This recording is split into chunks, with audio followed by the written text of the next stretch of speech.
fun bus. Every morning, the children of Happyville would hop on the bus, excited for their ride to school. But today was a special day. There was a brand new student named Benny, and it was his first time riding the fun bus.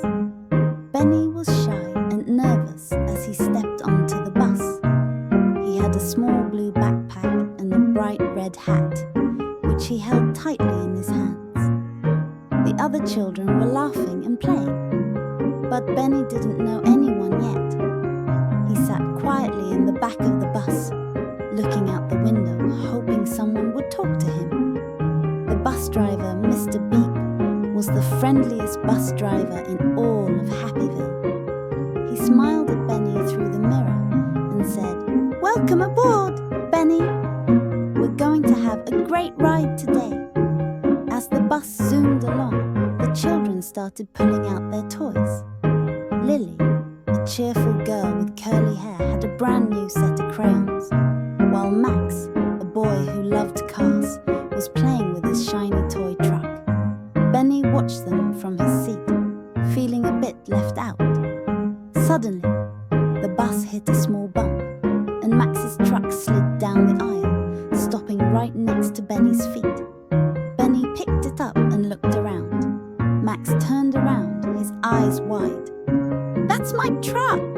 Max exclaimed. Benny held it out and said, "Here you go." Max paused and smiled. "Thanks! Do you want to play with it together?" Benny's face lit up. "Really?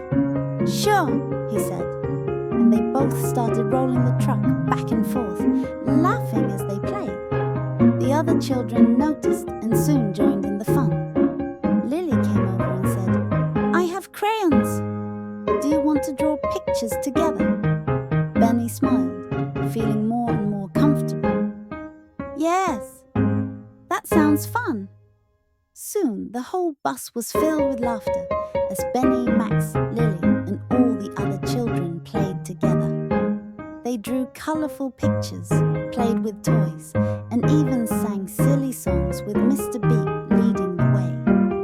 As they neared the school, Mr. Beep turned around and said, "You know, kids, today you learned something very important." "What's that, Mr. Beep?" asked Max. "You learned the power of sharing and kindness," Mr. Beep said with a smile. "When you share with others, you make new friends, just like Benny did today. Sharing makes everything more fun." Benny looked around at his new friends and nodded. He felt happy and accepted, all because Max had shared his toy truck with him. As the fun bus arrived at school, all the children jumped off, ready for a fun day ahead. Benny waved goodbye to Mr. Beep